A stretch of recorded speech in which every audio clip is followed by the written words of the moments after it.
हाँ, सही नहीं सेट है क्या?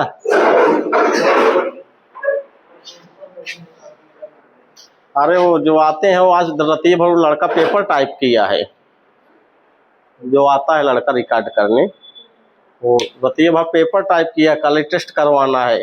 अभी यहाँ जाके हम प्रूफ करेंगे। सुबह वो सो रहा था, हम कहे सो आप तो राहे आज, वो कल आएगा तो खा लेते हैं। हम कहें इनको बुला लेते हैं, थोड़ा सा काम कर देंगे। तो मोबाइल से ये लोग स्मार्ट बोर्ड पे काम किए हैं, सिस्टम पे ना, मोबाइल ये लोग सेट नहीं कर पाते हैं।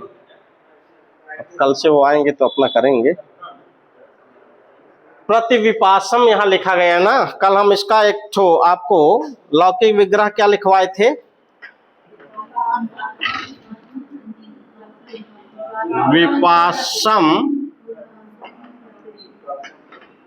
विपासम प्रति, और अलौकिक विग्रह क्या लिखाए थे? विपास अम प्रति। विपास हलंत होगा, अम प्रति। और एक ठो इसी को मैं सेम टू सेम लिखता हूं, प्रति विपासम।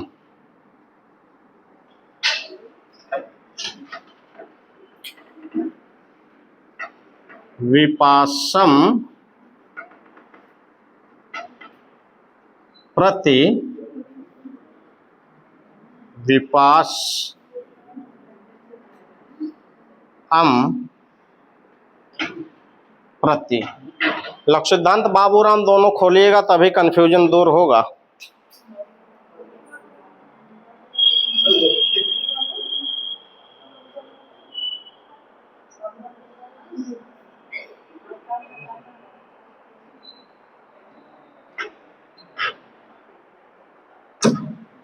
यहाँ आपको लिखवाए थे विपाशा या अभिमुख्यम ना, अभिमुखम,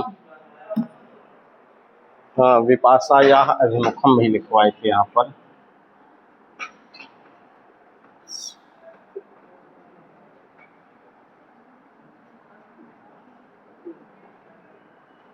ऐसे लिखवाए थे ना, ये अलग होगा। चलिए दो उदाहरण लिखा गया है, यहाँ प्रतिविपासम, यहाँ भी प्रतिविपासम। अब आप बताइए जहां जहां जो पढ़ के आए होंगे। राहुल बताइए इसमें हम क्या करें, इसमें कौन से सूत्र से मारेंगे, इसमें किस सूत्र से मारेंगे? लक्ष्य सिद्धांत कौमुदी किसके पास है? ये वाला उदाहरण खोलिए लक्ष्य सिद्धांत में।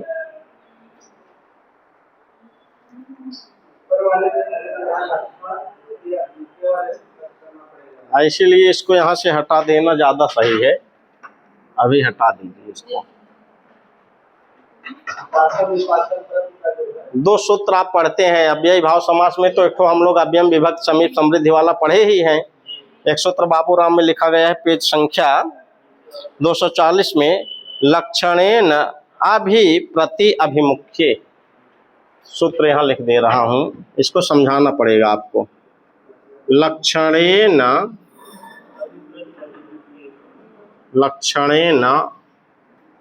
क्या लिखा गया है? लक्षणेन अभि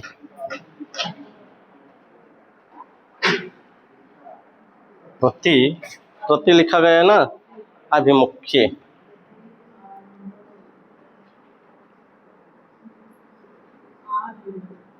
हाँ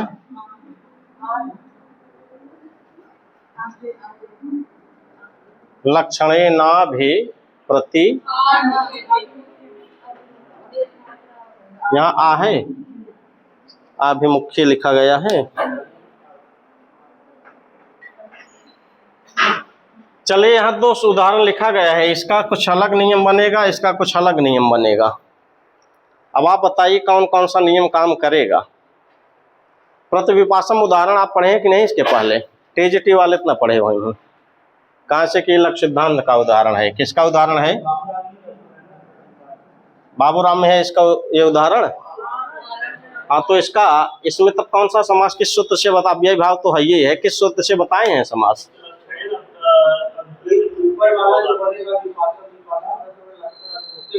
हाँ और ये वाला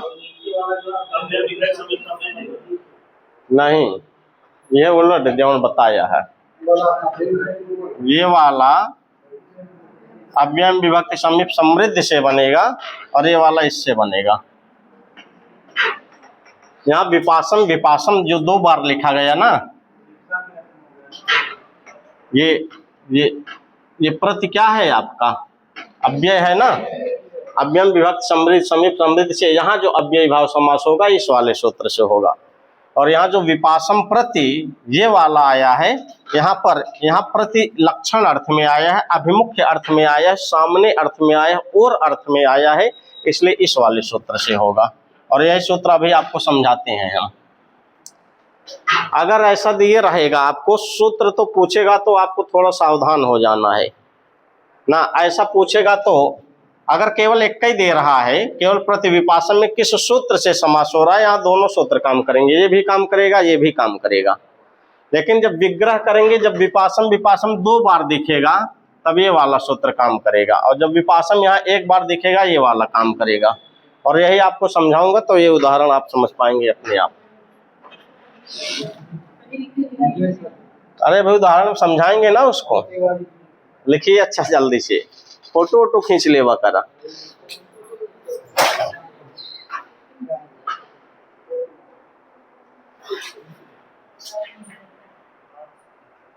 हम इसलिए कल रुक गए, हम बाबू राम वाला पढ़े नहीं रहे। हम क्या बाबू राम वाला पढ़ लिया जाए तब दोनों से आपको बताया जाए, क्योंकि अभी पता चला कुछ गलत हो जाए तो।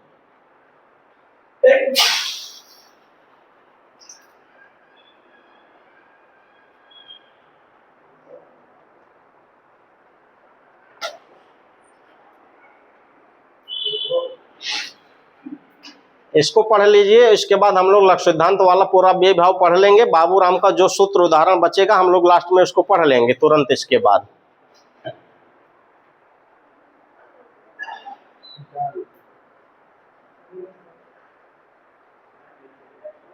विग्रह ही सूत्रों को अलग कर रहा है आपका।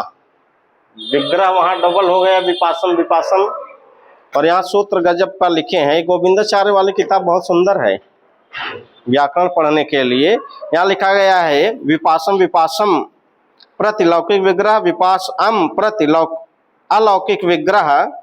यहाँ लिखा गया सब वही अव्यय विभक्त समीप समृद्ध से। फिर यहाँ क्या हुआ, व्यय भाव समास हुआ, कृत तद्धि समासा से उसकी प्रातिपदिक संज्ञा हुई, सुपोधात प्रातिपदिकों से लोप हुआ ना। ये सब आपका उपसर्जनम पूर्वम प्रथमा निरस्तम सब कुछ वैसे लिखा है। शरत प्रभृतिभ्यः, इससे आपको यहाँ टच आगम हुआ है। टच आगम होने के बाद आपका व्यय भाव से इसकी अव्यय संज्ञा हुई, एक देश विकृतम अन्योत से इसका प्रातिपदिक बरकरार रहा है। अब याद आप सुपर से इसका सुप का लोप हो रहा था, लेकिन ना व्यय भावादतम पंचमिया से यहाँ अम आदेश हो गया। उसके बाद हमें पूर्व से पूर्व रूप होकर के प्रतिविपासन बन गया। हाँ तो पूर्व डिटेल में दिए ही हैं। गोविंदाचार्य की ऐसी किताब है, ये व्याकरण वाला हिस्सा आप किसी से मत पढ़िए, हम इसी से पढ़ के पढ़ा रहे हैं आपको। आपको किसी से पढ़ने की जरूरत ही नहीं, उतना विधिवत वहां दिए ही हैं पूरा डिटेल में। हटाएं इसको। बाबू राम का एक सूत्र पढ़ लीजिए, ये वाला।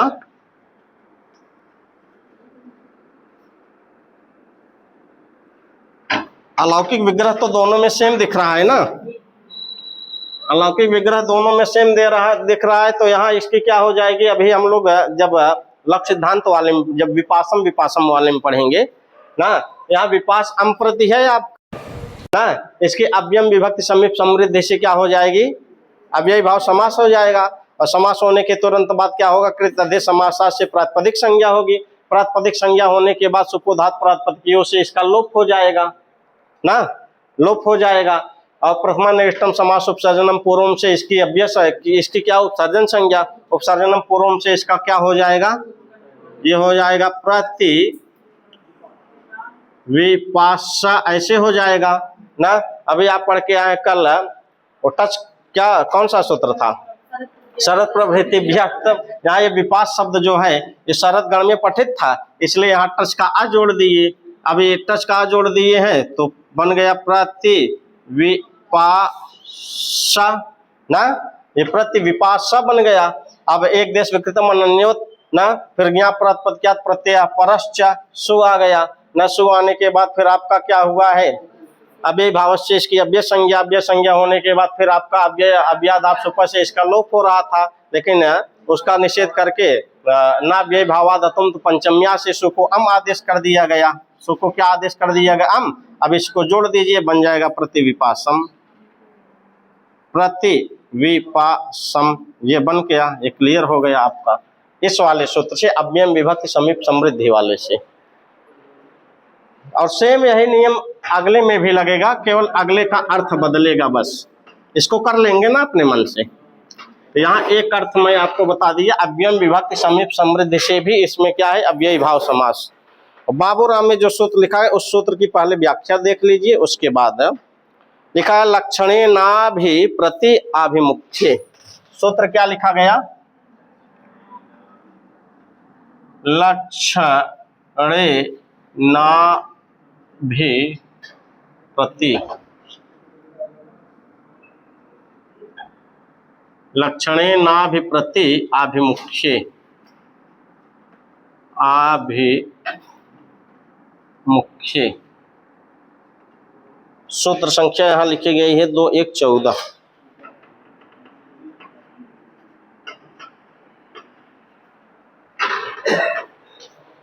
बाबूराम में आ जाइए।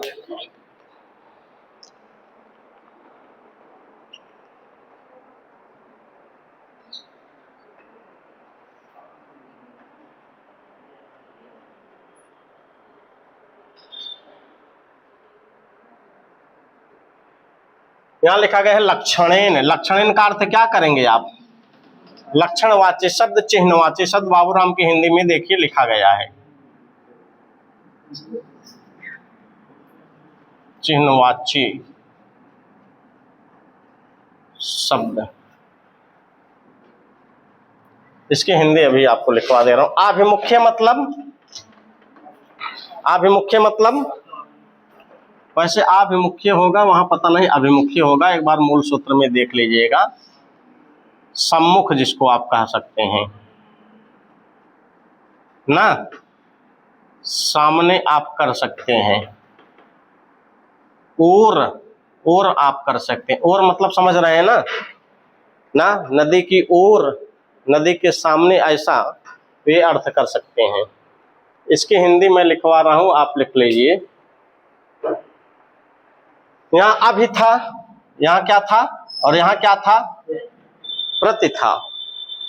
यहाँ तापे दीर्घिकार हो गया है, रूप चला। अभि और प्रति दोनों को जोड़ दिया गया है, द्विवचन वाला रूप हो गया, प्रथमा व्यक्ति द्विवचन वाला रूप हो गया है। जैसे हरि हरि ना, वैसे प्रति प्रति ऐसे चल गया, दो ठो था, द्विवचन वाला रूप चल गया है। इसकी हिंदी लिखिए, मैं लिखवा रहा हूं आपको। बाबूराम में एक बार जो लिखा गया उसको पढ़ लीजिए, फिर हिंदी लिखवाते हैं हम आपको अपनी भाषा में। बाबूराम पेज संख्या 240 पे एकदम नीचे वाला पैराग्राफ देखिए।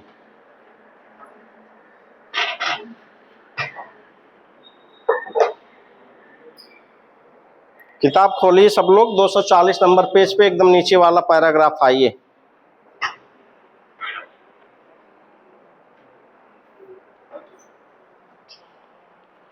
क्या लिखा गया है, लिखा गया है अभिमुख्य द्योतक। अभिमुख्य द्योतक मतलब अभिमुखी अर्थ में, देखिए हिंदी उसकी देखिए, मैं आपको बताते चल रहा हूं। अभिमुख्य द्योतक अर्थात अभिमुख अर्थात सामने अर्थात की ओर अर्थ में अभि और प्रति जब आवे, अभि और प्रति जब अभिमुख्य अर्थ में आए, जब अभि और प्रति अभिमुख्य द्योतक हो, अभिमुखी अर्थ में आए, सामने अर्थ में आए, और अर्थ में आए, और किसके साथ आने चाहिए, लिखा गया है लक्षण अर्थात चिन्हवाची पद के साथ। कोई लक्षणवाची शब्द हो, कोई चिन्हवाची शब्द हो ना, ऐसे शब्द के साथ है जब अभि और प्रति अभिमुखी अर्थ में आए, तब क्या होगा, लिखा गया है तब अव्ययी भाव समास होगा। कौन सा समास होगा, अव्ययी भाव समास होगा। यहाँ भी देखिए, यहाँ ये अभि और प्रति दो शब्द लिखे गए थे। ये क्या था आपका अभि, ये क्या था आपका, अलग अलग करेंगे तो ये हो जाएगा प्रति। अभि और प्रति जब अभिमुखी अर्थ में आए, लेकिन किसके साथ आए, लिखा गया लक्षणेन। कोई लक्षणवाची शब्द, यहाँ लक्षणेन में तृतीय व्यक्ति, अब तृतीय लग गई, इसका अर्थ ही होगा कोई लक्षणवाची शब्द के साथ आना चाहिए। इसका हिंदी लिखिए, मैं आपको अपनी भाषा में थोड़ा सा लिखवाऊंगा, आप समझ जाएंगे।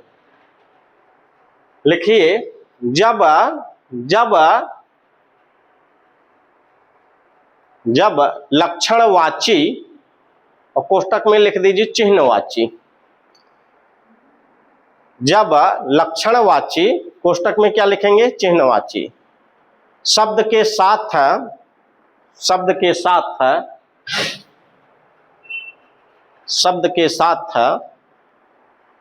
अभि और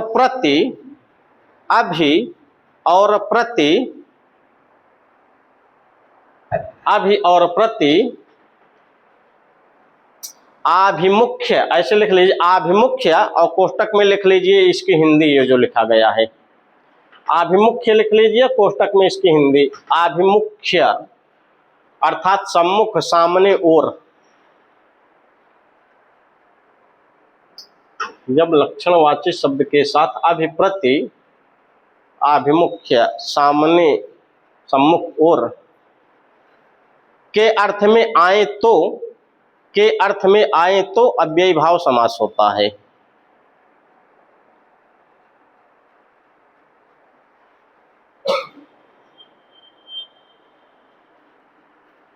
अभि और प्रति किस अर्थ में आने चाहिए, किस अर्थ में आने चाहिए, अभिमुखी अर्थ में आने चाहिए। किस अर्थ में आने चाहिए, हाँ, और किसके साथ आने चाहिए, कोई लक्षणवाची शब्द हो, कोई चिन्हवाची शब्द हो, उस शब्द के साथ जब अभि और प्रति ये अभिमुखी अर्थ में आएगा, सामने का अर्थ देगा और अर्थ देगा, तो कौन सा समास होगा, अव्ययी भाव समास। अब उदाहरण देखिए, उदाहरण वहां लिखा गया था आपका प्रतिविपासम। लौकिक विग्रह हम लोग क्या लिखे थे, विपासम प्रति, विपास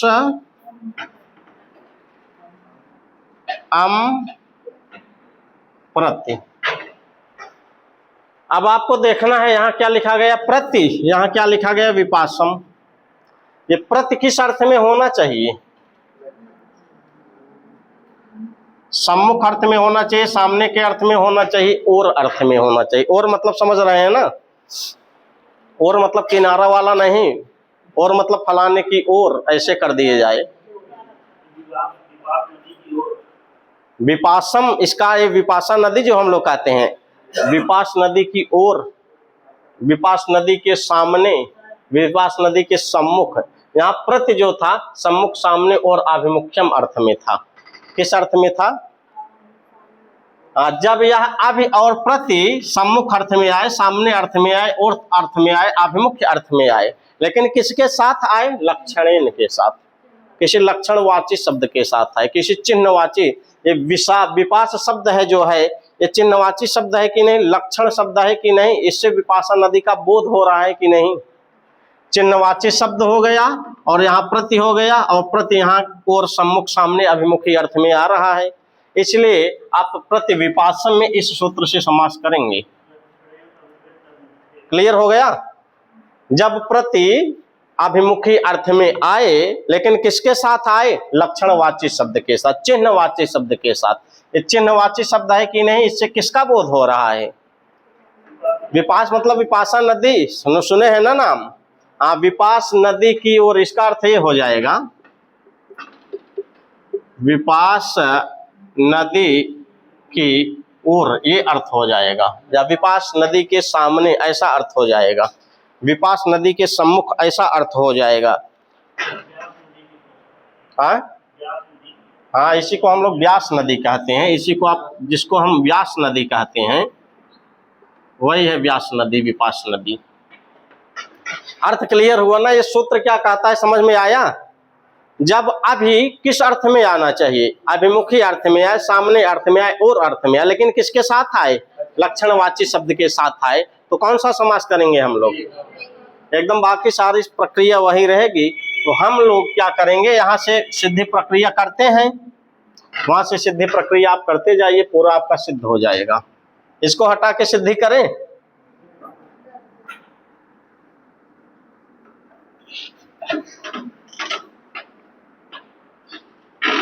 अर्थ खूब अच्छे से जानते रहिए।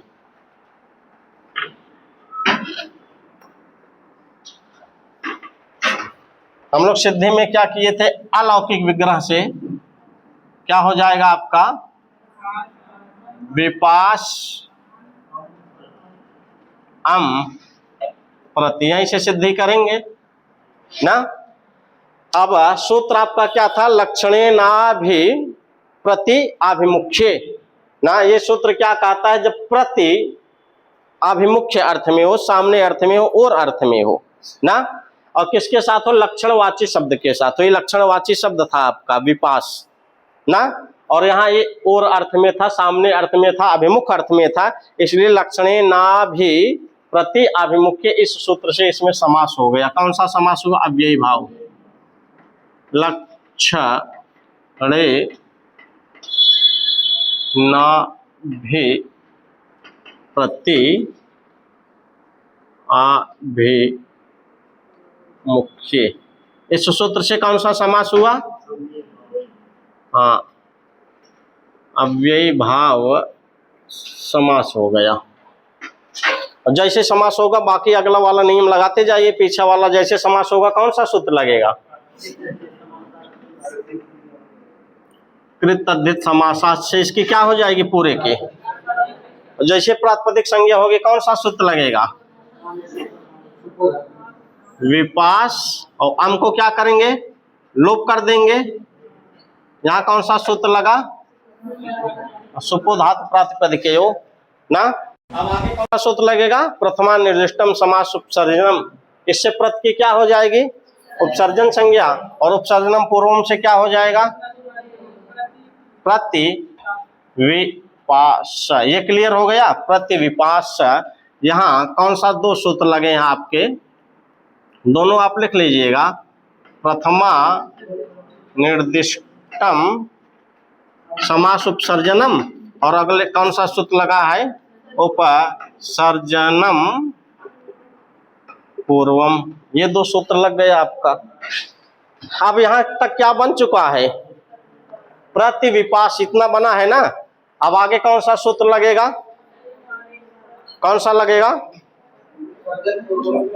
अरे उपसर्जनम पूर्वम से तो यहाँ पूर्व प्रयोग कर दिए, दोनों साथ में लिख दिए। प्रथमा निर्दिष्टम समास उपसर्जनम से प्रत की उपसर्जन संज्ञा, उपसर्जनम पूर्वम से इसका पूर्व में प्रयोग हो गया,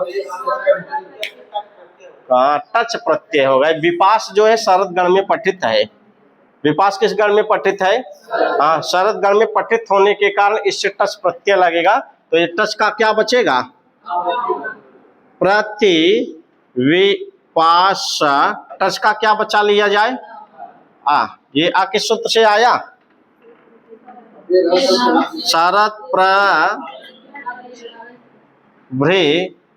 हाँ, अव्ययी भावे आगे था ना, यहाँ जोड़ लीजिए अव्ययी भावे।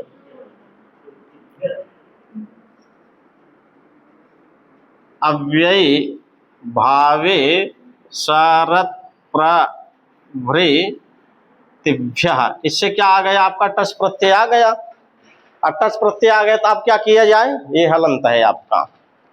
अब अध्ययनम पर्ण संयोज्यम कर दिया जाए। अध्ययनम पर्ण संयोज्यम क्या कहता है, प्रति विपास, ये बन गया आपका, प्रति विपास बन गया। यहाँ कौन सा सूत्र लगा, अध्ययनम परेण संयोज्यम। ऐसा क्यों ना बैठे, जल्दी जल्दी हमसे चलता है, इतना समझ में, पीछे पढ़ा के आए इसलिए जल्दी जल्दी कर रहे हैं। अध्ययनम परेण संयोज्यम से क्या बन गया, प्रति विपास ना। अब अगला सूत्र आपका कौन सा लग जाएगा, अव्ययी भाव भी लगेगा आपका, लेकिन उसके पहले आप उसको भी लगा सकते हैं। पहले अव्ययी भाव से पूरे की अव्यय संज्ञा करवा दीजिए। अव्ययी भावश्च, इससे क्या हो जाएगी, अव्यय संज्ञा। लेकिन अव्यय संज्ञा यहाँ नहीं करवाएंगे और आगे करवाएंगे तो ज्यादा सही रहेगा। हाँ, यहाँ एक देश विकृतम अनन्योत लगा देंगे आप। एक देश विकृतम अनन्योत से इसकी प्रातिपदिकता जो है बनी है ना। उसके बाद यहाँ क्या प्रत्यय परस्य आ जाएगा आपका ना। यहाँ प्रातिपदिकात प्रत्यय परस्य से क्या बन जाएगा, ये प्रतिविपास ना। वास्तव में होगा सुप ना, ये पूरे को आदेश करेगा। अगला सूत्र आएगा प्रतिविपास धन, सुप की जगह सु कर देगा। सूत्र क्या था आपका, द्वेक वच नैक वचने, ऐसे ही था ना। किताब देख के लिख लीजिए, सूत्र समझाने के लिए लिखना होगा। किताब दिया ना, किताब में दिया ही नहीं है, क्या समझा दें हम आपको, हम खुद ही नहीं पूरा अच्छे समझे। केवल ये कहता है कि जो यहाँ 21 प्रकार के सुप आदेश हो रहे थे, 21 प्रकार के सुप की जगह केवल प्रथमा व्यक्ति एक वचन की विवक्षा में सु आदेश हो जाएगा। 21 नहीं आदेश होगा, उसकी जगह पर केवल प्रथमा व्यक्ति एक वचन वाला सु आदेश होगा ना। अब इससे अब आप लगाइए अव्ययी भावश्च। अव्ययी भावश्च, इस सूत्र से पूरे समुदाय की अव्यय संज्ञा हो जाएगी। पूरे समुदाय की क्या होगी, प्रतिविपास सु, इस पूरे की क्या हो जाएगी, अव्यय संज्ञा। और जैसे अव्यय संज्ञा होगी वैसे अव्यादाप सुपह आएगा। कौन सा सूत्र आएगा, अव्यादाप सुपह आएगा। इसका लोप करने लगेगा ना, उसका निषेध कर देगा ना। व्यय भावा तत्व पंचम्या, तो सु की जगह क्या करवा देगा। अब बाकी आप आगे लिख लीजिए। वैसे यहाँ अम आदेश करवा दिया ना, अम आदेश करवा दिया, क्या हो गया, प्रतिविपास धन अम बराबर अमी पूर्व से पूर्व रूप कर दीजिए, बन जाएगा प्रतिविपासम। प्रतिविपासम सिद्ध हो गया ना। जिसको ना समझ में आए हो आप पूछ लीजिए। हाँ तो अलग उदाहरण दिए, वैसे बन जाएगा वहां भी। अभी उसको सिद्ध कर, अभी एक ठो कर दे रहे हैं, वो आपका बन जाएगा उसी से। बाबूराम का उदाहरण, अग्निम अभि, हाँ एक ठो अभि का उदाहरण दिए हैं, एक ठो प्रति का, एक ठो सिद्ध कर लीजिए, दोनों उसी हिसाब से हो जाएगा। अग्निम अभि, अग्निम अभि वाला कर दे, प्रति वाला एकदम ऐसे होगा सिर्फ। अग्निम अभि वाला सिद्ध कर लीजिए आप। अभ्यग्नि, एक मिनट,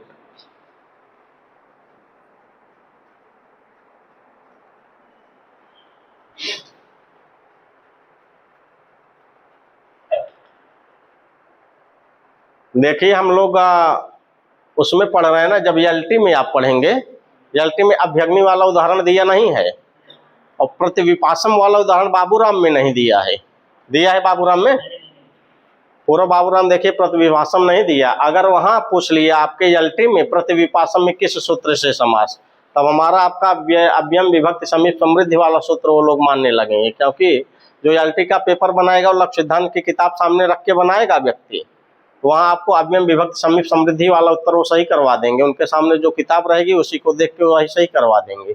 और ये गोविंदाचार्य और बहुत प्रामाणिक विद्वान है व्याकरणाचार्य के, इन लोगों को काटा नहीं जा सकता। बहुत रेयर केस में इसमें गलतियां मिलती हैं। तो इसलिए आप जानते रहे, एलटी की परीक्षा में बैठेंगे तो प्रतिविपासम बापूराम में दिया ही नहीं है ना। तो आप जब एलटी में बैठेंगे तो आपको सावधानी से काम करना है। प्रतिविपासम में किस सूत्र से समास मार, वैसे तो सूत्र ज्यादातर पूछेगा ही नहीं, बहुत पूछेगा इसमें कौन सा समास है, तो आप कह सकते हैं अव्ययी भाव समास है। लौकिक विग्रह पूछ सकता है, लेकिन अगर पूछेगा तो आपको सावधान रहना है।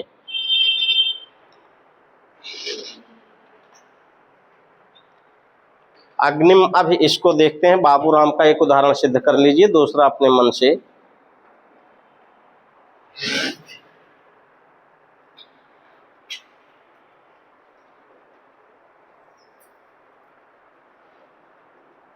हटाएं, जल्दी जल्दी लिखिए।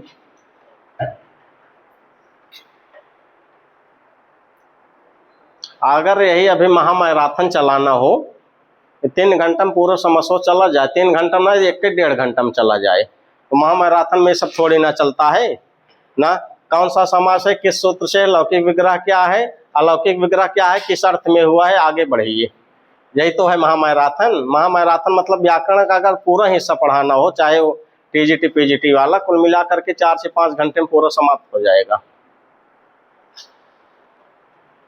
इसको हटा रहे हैं। अब एकाग्र ना अपने मनस बना के लिख लिया बजा करा, अपने मन से बनाएंगे ना तो आपको भूलेगा नहीं जल्दी।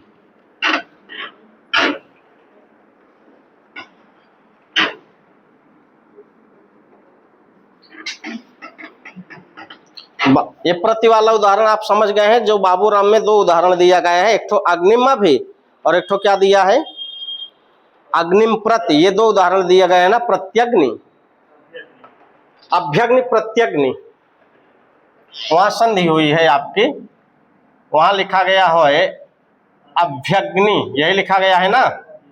ये सामासिक पद है आपका, ये सामासिक पद है। इसको तोड़ेंगे तो क्या होगा, इसको तोड़ेंगे तो क्या होगा, अभी अग्नि ऐसे बनेगा ना। अब इसमें देखना है जो बाबूराम में उदाहरण, उसको सिद्ध करते चलिए। हम लोग सिद्ध करेंगे क्या लिखा गया है। अग्निम या अभ्यग्नि ऐसे ही डायरेक्ट लिखते हैं, अभ्यग्नि। ये सामासिक पद है। इसका लौकिक विग्रह और अलौकिक विग्रह बताइए। लौकिक विग्रह क्या लिखा जाए, अरे बहुत सरल है, सीधे सीधे बताइए।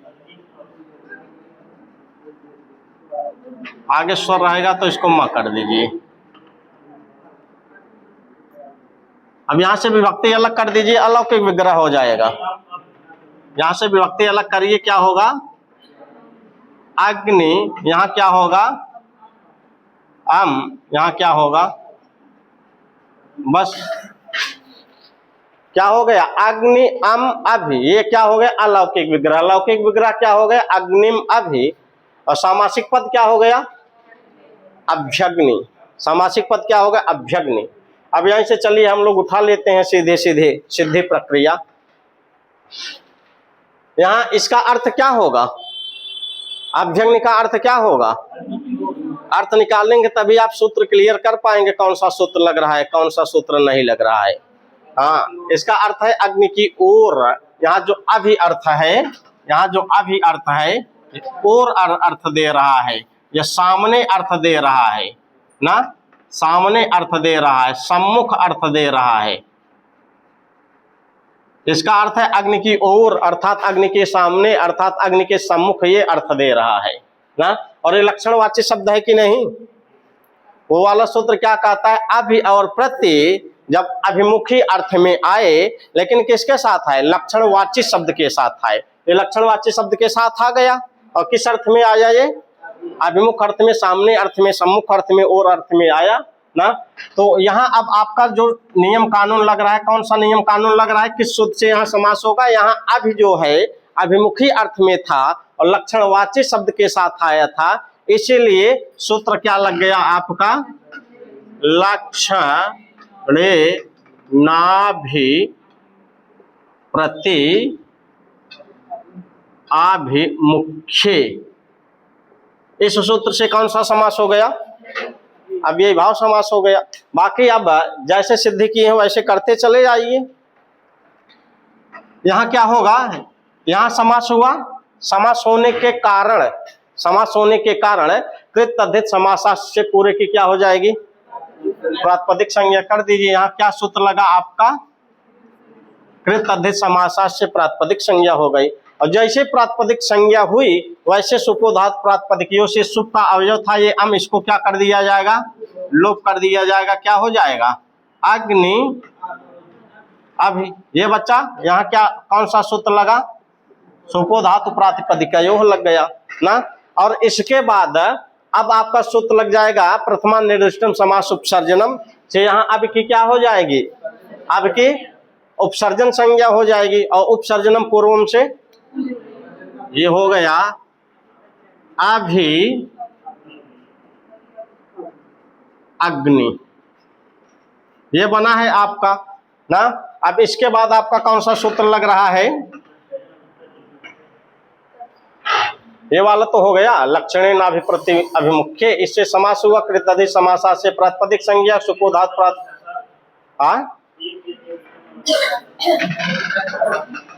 इसके बाद नहीं टच आप कब करवाएंगे? टच तब करवाएंगे जब ये उसमें पठित होगा तब ना, शरद गण में इत्यादि। हाँ, तो यह सब वही यहाँ सीधे सीधे आपका वो वाला सूत्र लगेगा। यहाँ प्रातिपद क्या हो, क्या है? एक देश विकृतम अनन्यवत, अथवा इसको आप ना यहाँ संधि भी कर दीजिए, पहले संधि यही एक बार कर दीजिए, बराबर क्या हो जाएगा? ये संधि हो गई तो अभ्यग्नि, यही बनेगा। यहाँ कौन सी संधि सूत्र लगा? इको यणच्छि, इस सूत्र से यण संधि हो गई। अब इसके बाद आप वो लगा एक देश विकृतम अनन्यवत लगाइए, अभ्यग्नि एक देश विकृतम अनन्यवत, उसके बाद आप लगा दीजिए यहाँ प्रत्यात प्रत्यय परस्त से क्या आ जाएगा आपका? सु आ जाएगा ना। अब सु आने के बाद यहाँ दो सूत्र आप, एक देश विकृतम अनन्यवत, उसके बाद यहाँ प्रत्यात प्रत्यय परश्च, और इसके बाद ये हो गया अभ्यग्नि धनसु, इसके बाद आपका आ जाएगा अव्यय भावस्त से पूरे की अव्यय संज्ञा हो जाएगी। इसके बाद कौन सा सूत्र लगेगा? अव्यय भावस्त से पूरे की क्या हो गई है? इतने पूरे की क्या हो गई है? अव्यय संज्ञा। और जैसी अव्यय संज्ञा हुई अव्याद आप सुपर से इसका लोप कर दीजिए, क्या बन जाएगा? अभ्यग्नि, ये बन के आ गया अभ्यग्नि। क्लियर हो गया? अव्याद किससे? अव्याद आप सुपर से इसका लोप कर दीजिए, बन गया अभ्यग्नि। अब अभ्यग्नि में पूछेगा कौन सा समास? अव्ययी भाव समास। अभ्यग्नि में किस सूत्र से अव्ययी भाव समास? लक्षणे नाभिप्रति अभिमुख्य ना। इसका लौकिक विग्रह क्या होगा? अग्निम अभि, और लौकिक अलौकिक विग्रह क्या होगा? अग्नि अम अभि, बस इतना होगा। अगर यहाँ एक पॉइंट ये पूछ सकता है, यहाँ अभि किस अर्थ में है? लक्षण अर्थ में नहीं है गुरु, अभिमुखी अर्थ में है, सामने अर्थ में है ना, सम्मुख अर्थ में है। यहाँ अग्नि को पूछ लिया जाए कैसा शब्द है? ये लक्षणवाची शब्द है ना, तो यहाँ अभि को आप लक्षण अर्थ नहीं मार रहे हैं। यहाँ अभि जो है अभिमुखी अर्थ में है, सामने सम्मुख अर्थ में है ना। वही सूत्र वही कहता है, यह अभि और प्रति जब अभिमुख अर्थ में आए, लेकिन किसके साथ आए? लक्षणेन, किसी लक्षणवाची शब्द के साथ आए, तो उसमें इस सूत्र से अव्ययी भाव समास होगा। ये क्लियर हो गया इतना? आगे आ जाइए, आगे एक सूत्र और पढ़ा जाए। दोनों सूत्रों में आपको थोड़ा सा वो दिखा होगा अंतर। ये अग्नि जो था शरद आदि गण में पठित नहीं था, इसलिए यहाँ टच प्रत्यय नहीं लगा, नहीं तो लग जाता ना। और प्रति विपासम में जो विपास शब्द था ये शरद आदि गण में पठित था, इसलिए टच प्रत्यय लग गया था यहाँ पर ना। चलिए अगला सूत्र देखिए। जरा या जरस चकल पढ़ा दिए थे, इसको लिखना है किसी को?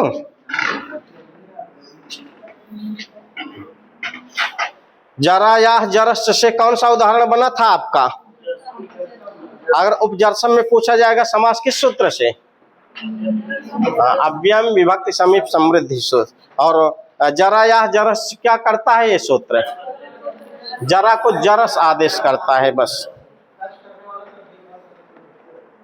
आगे आप आ जाइए, अगला सूत्र जो है हमारे में अनश्च। अगला सूत्र क्या है? अनश्च को पढ़िए। अनश्च क्या करता है? समा शांत तज्विधायकम विधि सूत्रम।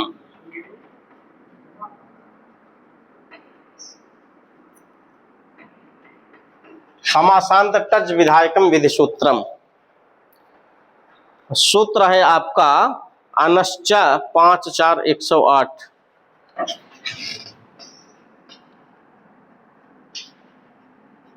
अनश्च 5 4 108। इसकी वृत्ति भी लिख लीजिए।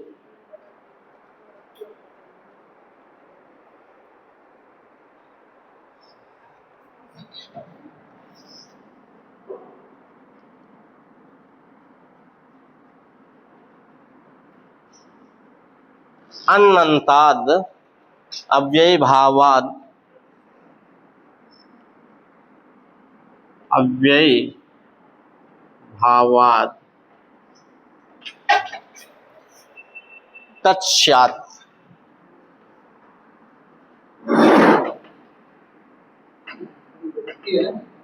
हाँ, ये वृत्ति है, ये सूत्र है। ये क्या है आपकी,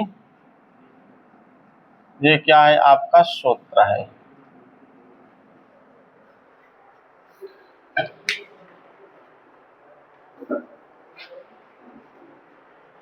यहां क्या लिखा गया था, अन। यहां क्या लिखा गया था, अंतात। हाँ, अंतात था, ताकोदा हुआ था अंतात। यहाँ आ लिख निकलेगा अव्ययी भावात। अव्ययी भावाद, बाकी आगे समझ ही रहे, तत्स्यात्।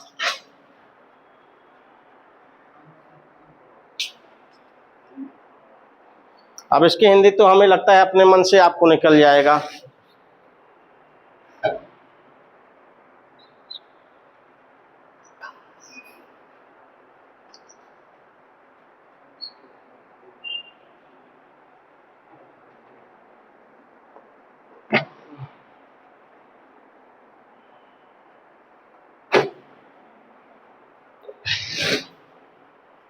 आपको 2 सूत्र एक साथ पढ़ने चाहिए, तब एक उदाहरण आप सिद्ध कर पाएंगे। इसके बाद आप नष्टधिते भी पढ़ लीजिए, तब उपराजम को सिद्ध होगा। उपराजम आपका,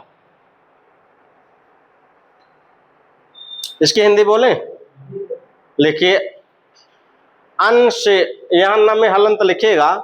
अन से अंत होने वाले अव्ययी भाव समास से, अन से अंत होने वाले अव्ययी भाव समास से टच प्रत्यय का विधान होता है।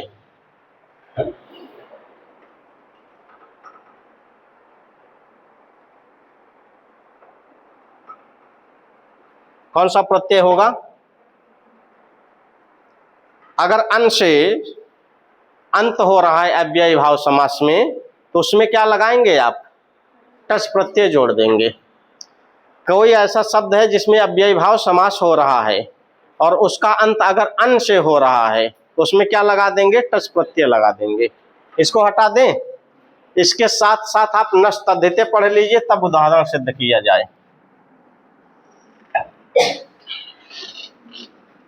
अनश्च क्या कहता है? अन से अंत होने वाले अव्ययी भाव समास से क्या होगा? टच प्रत्यय लगे। अब नष्टधिते लिख लीजिए। नष्टधिते क्या करता है? हाँ, तो आप ऊपर लिख लीजिए, भाष्य टेर लोप विधायकम विधि सूत्रम। भाष्य टेर लोपा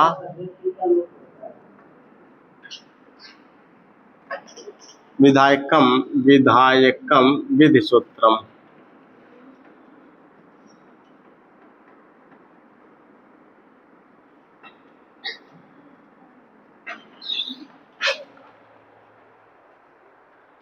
भासंज्ञक टीका लोप करता है, क्या करेगा? इसकी वृत्ति सूत्र पर लिखे, नष्टधिते। सूत्र क्या है आपका? नष्टधिते। सूत्र संख्या है 64144। वृत्ति लिख लीजिए, नान्तस्य भस्य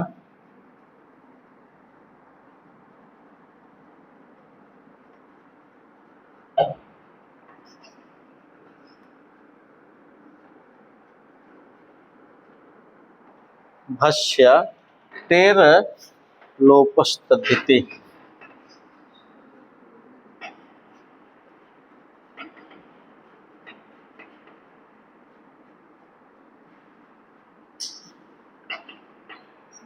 ये वृत्ति है इसकी।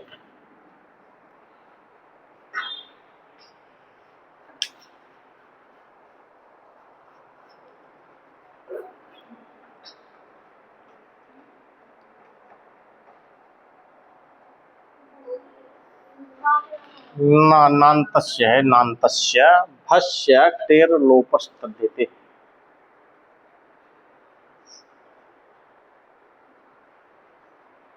ये क्या कहता है, न से अंत होने वाला कोई शब्द हो ना, और अगर उसकी भ संज्ञा हुई है तो भ संज्ञक टीका लोप हो जाएगा, लेकिन कब होगा, तद्धिते, बाद में तद्धित का कोई प्रत्यय होगा तब। तद्धिते में कौन सी विभक्ति दिख रही है, यानी कि तद्धित का प्रत्यय बाद में होने पर भ संज्ञक टीका लोप हो जाएगा। लेकिन कहाँ होगा, न अंतस्य, ना कोई ऐसा शब्द होगा जो नकारांत होगा, उसके भा संज्ञक टीका लोप हो जाएगा। कब होगा, बाद में तद्धित का कोई प्रत्यय होगा तब। हिंदी लिखिए इसकी।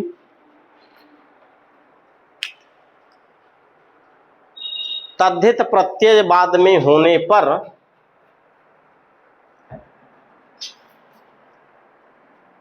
तद्धित प्रत्यय बाद में होने पर नकारांत शब्द के, तद्धित प्रत्यय बाद में होने पर नकारांत शब्द के भासंज्ञक टीका लोप होता है। भासंज्ञक टीका लोप होता है।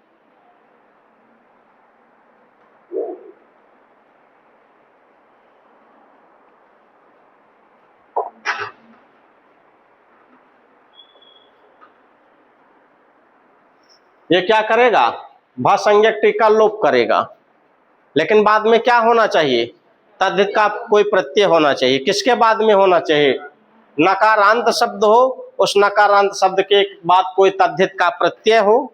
ऐसे यहाँ आप अगर लिखना चाहेंगे, इधर क्या होना चाहिए, नकारांत शब्द होना चाहिए। कैसा शब्द होना चाहिए, इसके बाद क्या होना चाहिए, तद्धित का कोई प्रत्यय होना चाहिए। क्या होना चाहिए, तद्धित का प्रत्यय होना चाहिए ना। तो ये क्या करेगा, यहाँ जो टी होगा, यहाँ जो टी होगा, इस टी का लोप करेगा। लेकिन ये टी भी कहाँ का होना चाहिए, भासंज्ञक ना, भासंज्ञा जिसकी हुई हो ऐसा टी होना चाहिए, ऐसे टी का लोप करेगा। ये यहाँ भासंज्ञक का, इसका सही से बन रहेगा, ये यहाँ होना चाहिए आपका, जो नकारांत शब्द होगा यही यही होना चाहिए, भासंज्ञक टी। अभी आप उदाहरण में समझ जाएंगे इसको। उदाहरण देखिए आप अपने आप, दो सूत्र आप पकड़ के रखिएगा। हम लोग दो सूत्र पढ़े हैं, क्या क्या, अनश्च क्या करेगा, टच का विधान करेगा, और नस तद्धिते क्या करेगा, नकारांत शब्द के बाद अगर तद्धित प्रत्यय है तो उसके भासंज्ञक टी का लोप करेगा। उदाहरण आपका लिखा गया होगा, उपराजम, मिला उदाहरण। उदाहरण क्या है, उपराजम। अब लौकिक विग्रह अलौकिक विग्रह देख लीजिए ना। लौकिक विग्रह क्या होगा, उपराजम का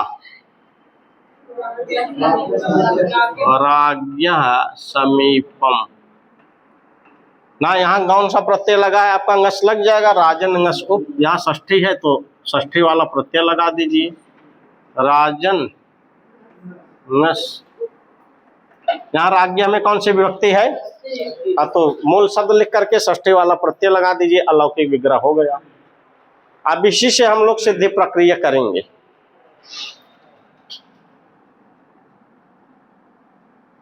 राजन ngस उप। अब देखिए समझिए, यहाँ राजन ngस उप लिखा गया। अब यहाँ कौन सा सूत्र काम कर रहा है कि हम लोग समास करें। यहाँ उप क्या है, अव्यय है ना। और अव्ययम विभक्ति समीप समृद्धि क्या कहता है, वो कहता है कि कोई समर्थ सुबंत अव्यय हो, उसका समर्थ सुबंत के साथ विभक्ति आदि 16 अर्थों में समास हो ना। तो यहाँ उप का अर्थ किस अर्थ में लेंगे हम लोग, यहाँ आप लिख सकते हैं समीप अर्थ में समास। किस अर्थ में हुआ है, समीप अर्थ में हुआ है। यहाँ देखिए लिखा गया है राजन अंगस उप, या उप क्या था, समर्थ सुबंत अव्यय था, और यहाँ राजन अंगस क्या था, समर्थ सुबंत था, और यहाँ उप समीप अर्थ में था, इसलिए इस समर्थ सुबंत अव्यय का समीप अर्थ में राजन अंगस इस समर्थ सुबंत के साथ अव्ययी भाव समास हुआ। किस सूत्र से हुआ, अव्ययम विभक्ति समीप समृद्धि, इससे क्या हो गया, अव्ययी भाव समास। और जैसे ही अव्ययी भाव समास हुआ, सारी प्रक्रिया वही है, आपको दो जगह केवल थोड़ा सा ध्यान देना है, जहां अनश्च लगेगा, जहां नश्च तद्धित, बाकी सारी प्रक्रिया वही होगी। अब यहाँ जैसे यहाँ समास हुआ, वैसे कृत तद्धित समास होने के कारण कृत तद्धित समासास से पूरे की क्या हो जाएगी, कृत तद्धित समासास से इसकी प्रातिपदिक संज्ञा हो गई। और जैसे प्रातिपदिक संज्ञा हुई, वैसे ही क्या हुआ, सुपोधात प्रातिपदिकों से सुप का लोप कर दीजिए, क्या हो जाएगा, राजन, और इसका लोप हो गया, क्या बचा आपका, उप। क्लियर हो गया। अब यहां कौन सा सूत्र आपका लगा था, सुपोधातु प्रातिपदिकों से इसका लोप हो गया। और जब लोप हो गया, आगे सूत्र लगेगा प्रथमा निर्दिष्टम समास उपसर्जनम। आगे कौन सा सूत्र लगेगा, प्रथमा निर्दिष्टम समास उपसर्जनम। और आगे कौन सा सूत्र लगेगा, उपसर्जनम। अब ये सब बहुत नहीं बताना है ना, यहाँ कैसे कैसे इसकी उपसर्जन संज्ञा हो रही है, कैसे पूर्व प्रयोग हो रहा है। अब यहाँ आपका बन गया उप धन राजन, यही बना है ना, अथवा ये बन गया उपराजन। अब जब उपराजन बन गया आपका, अब आप सीधे सीधे आ जाइए, जो दो सूत्र हम लोग पढ़ के आए हैं उसमें लिखते रहिए, आप लिखते रहिए, अभी बाद में उसको समझाते हैं, तब आप समझ जाइएगा। अब आगे आपका अनश्च देखिए काम कर रहा है कि नहीं ना, क्या कहता है वो, अन जिसके अंत में हो और उसमें यदि समास हुआ हो तो उसके बाद टस प्रत्यय कर दीजिए। तो यहाँ इसके अंत में अन्न दिख रहा है आपका ना, अन्न दिख रहा है, तो यहाँ क्या कर दीजिए, टस प्रत्यय लगा दीजिए। उप राजन धन टच, टच किस सूत्र से आया, अनश्च। क्लियर हो गया ना। यहाँ टच की टा की क्या होगी, चोटो से संज्ञा तस् लोपा से लोप, और चा की हलंतम से संज्ञा तस् लोपा से लोप, टा में जो आ है क्या हो जाएगा, बच जाएगा। हो गया उप रा ज न धन आ। क्लियर हो गया। अध्ययनम पर्ण संयोज्यम से जोड़ दीजिए। अभी और शायद नियम लग रहा है, हाँ अभी यहाँ दूसरा नियम लग जाएगा। यहाँ आ बच गया है आपका, देखिए यहाँ हुआ उपराजन धन आ। अब यचिभम लगाइए, यचिभम से भा संज्ञा होगी कि नहीं, किसकी होगी भा संज्ञा, किसकी होगी, ये इसकी भा संज्ञा हो जाएगी। तो यहाँ आप ऐसे लिख दीजिए, या तो चलिए अलग से लिखिए, उपराजन धन आ, आगे यचिभम लिख दीजिए, यचिभम। अब जब इसकी भा संज्ञा, इसके उपराजन की भा संज्ञा हो गई यचिभम से, अब आगे नस्तद्धिता लगाइए, देखिए लग रहा है कि नहीं। आगे नस्तद्धिता पे जाइए। नस्तद्धिता क्या कहता है, नकारांत शब्द हो, ये नकारांत है कि नहीं ना, और भा संज्ञक हो, भा संज्ञक है कि नहीं। अब इसमें टी क्या है, अन, इसका लोप कर दिया जाए, अन का लोप कर दिया जाए। यहाँ अन का लोप करेंगे क्या बचेगा, उप रा ज में हलंत हो जाएगा, आगे क्या हो जाएगा? यहाँ अन का लोप किस सूत्र से हुआ? नस तद्धिति से।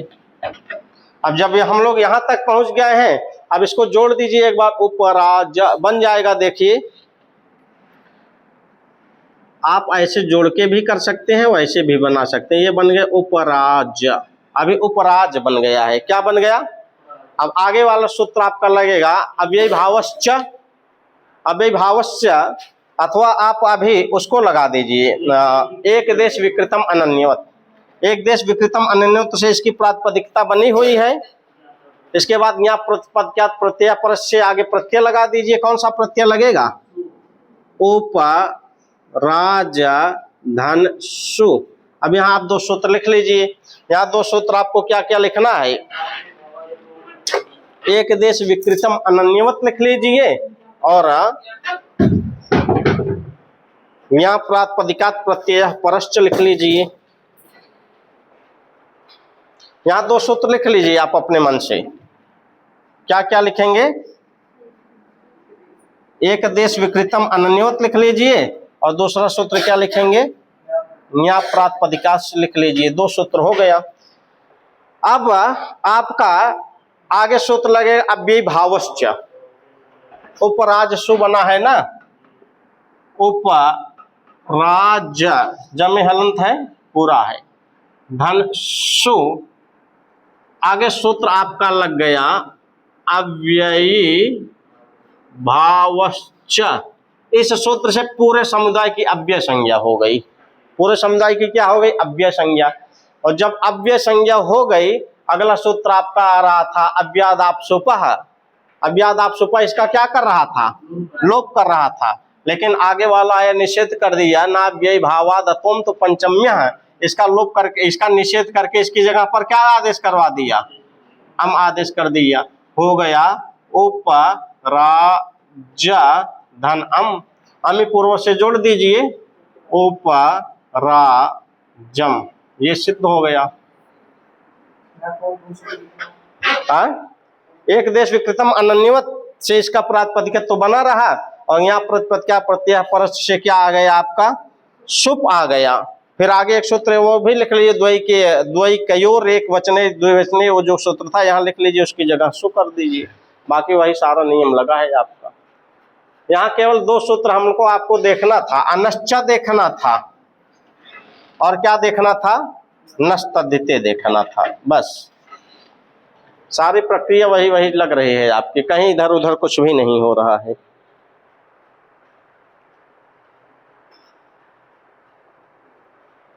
सिद्धि समझ में आ रही है? कौन? ये वाला उपराज धन सु, उस पूरे समुदाय की अव्ययी भावस्थ से अव्यय संज्ञा हो गई। और जब अव्यय संज्ञा हो गई तो अगला सूत्र आया था आपका अव्यादाप्सुपः। सु का लोप कर रहा था ना, तो सु का लोप नहीं होने दिया, अगला सूत्र उसका निषेध कर दिया, ना व्यय भावात अतुम पंचम्या।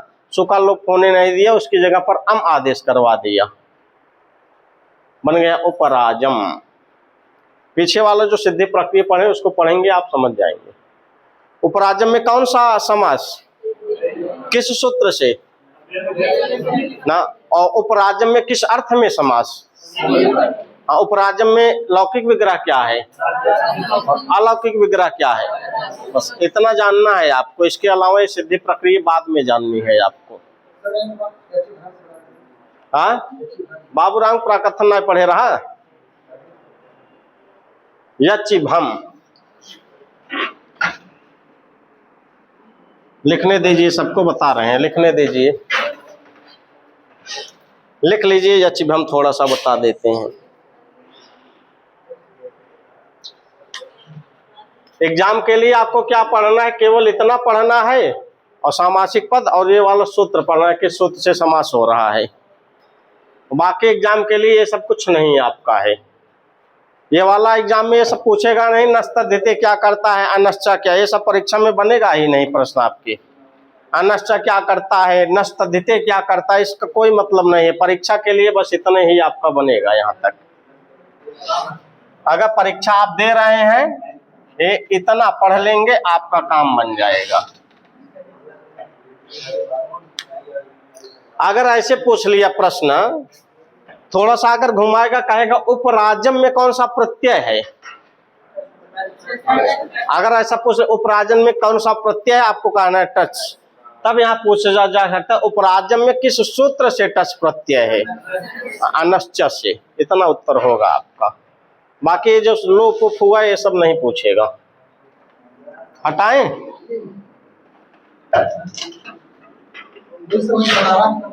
आए क्या ओ मिट गया। चलिए वैसे बता दे रहे हैं।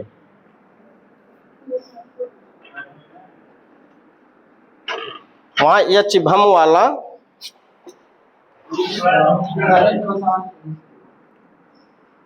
उपराजन था ना, उपराजन। और आगे क्या था आपका? पहले ये वाला सूत्र समझिए, यह चिभम।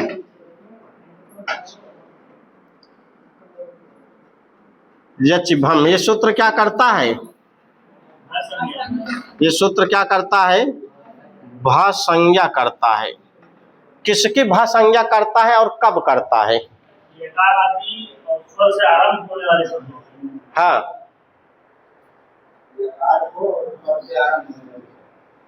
इसका तो ना तो यहाँ तो सर से आरंभ है, लेकिन यकार से आरंभ नहीं है।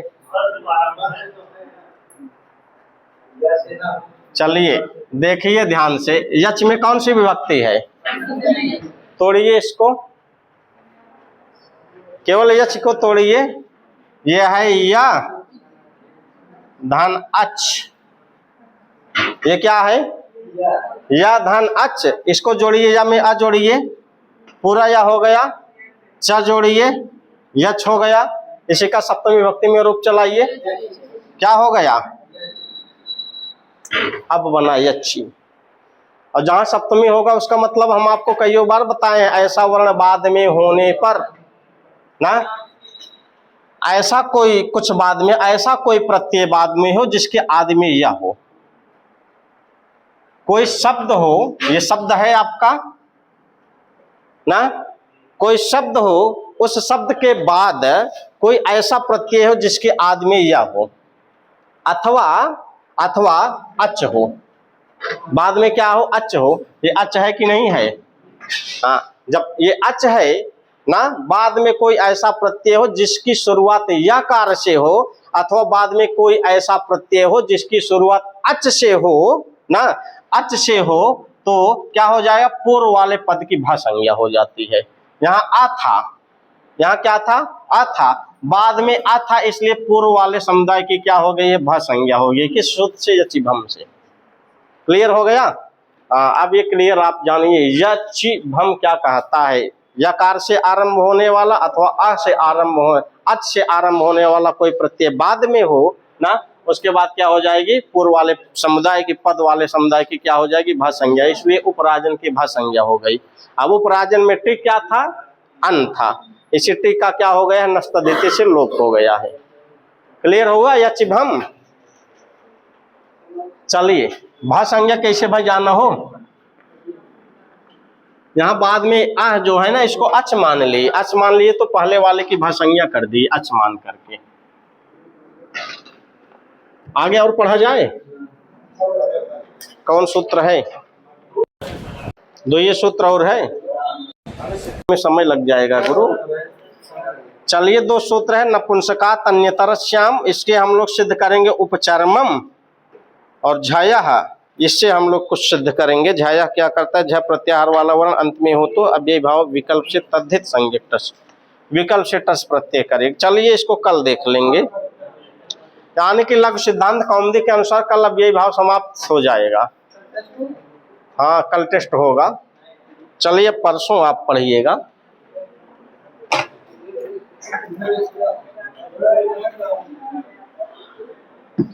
हम लोग हेलो देखिए, 19-20 तारीख को हम लोगों की दीपावली है ना, 20 तारीख की दीपावली है, तो यानी आप जान लीजिए 19, 20, 21 ये 3 दिन कोचिंग बंद रहेगी आपकी। 19, 20, 21 3 दिन ना, आधा जने इशारों से कहा था 4 दिन है, ये 3 दिन मान के चलिए। वो समय देखा जाएगा क्या समय बता रहा है। ये 3 दिन पक्का बंद रहेगी, 19, 20, 21। यानी कि हेलो, हम समझाना क्या चाह रहे हैं। आज की तारीख है, आज 7, 8, 9, 10, 11, 12, 13, 14, 15, 16, 17, 18 इतनी क्लासें चलानी। इसमें एक दिन संडे रहे, कहिए रहे संडे। 12 को संडे है, एक दिन छोड़ दिया। इसमें भी हम टेस्ट पेपर बनाएंगे आपका। एक कल टेस्ट पेपर होगा, इसको भी छोड़ दीजिए। आज 7 है, अच्छा चलिए छोड़िए। 1, 2, 3, 4, 5, 6, 7, 8, 9, 10 दिन ये बचा है। 10 दिन में हम 4 दिन लेंगे सुकनासोपदेश का आपका, यानी कि इतने तारीख तक सुकनासोपदेश चलेगा आपका। 1 मिनट सुनत है। 1, 2, 3, 4, 5, 6 इस 6 दिन में हम कठोपनिषद पूरा करेंगे आपका। पूरा जितना आपके सिलेबस में उतना ही ना, पूरा कठोपनिषद छावबल्ली नहीं, जितना आपके सिलेबस में होगा उतना। यानी कि सुकनासोपदेश खत्म करके और कठोपनिषद खत्म करके, बाकी अब यही भाव समास आपका कल यानी परसों समाप्त हो जाएगा, यानी 9 तारीख को समाप्त हो जाएगा। तब हम लोग दूसरा समास यहाँ से शुरू करेंगे। हो सकता है यहाँ से यहाँ तक जाने में 100 समासों आपका खत्म हो जाए। तो कुल मिला जुला करके इतना हम लोग पढ़ लेंगे। बचेगा आपका भागवत गीता छुट्टी के तुरंत बाद, यानी कि तो 10 तारीख राहुल जाए, वीडियो मिल जाए ना सबका। हाँ, वीडियो मिल जाए, टेंशन नहीं। 1 दिन के लिए दरअसल इधर छुट्टी करें, उधर छुट्टी करें, फिर उधर छुट्टी करें, ज्यादा छुट्टी हो जाता। 18 से कर दें? नहीं, उधर छुट्टी बढ़ाइए, इधर मत घटाइए। छुट्टी उधर बढ़ा दीजिए, उधर जो हम लोग 21 तक करेंगे 22 कर दीजिए, उधर छुट्टी बढ़ाएंगे ज्यादा सही। 18 धनतेरस सोच कुटुंब समन्वय ले जाबू, सामान संझा के ले जाता। हाँ, चाहे वैसे परीक्षा की दृष्टि पढ़ो, हम तो 1 दिन में कठोपनिषद खत्म कर दिए। परीक्षा की दृष्टि से कुछ नहीं है उसमें, लेकिन आपको थोड़ा सा पढ़ा देंगे, सही रहेगा।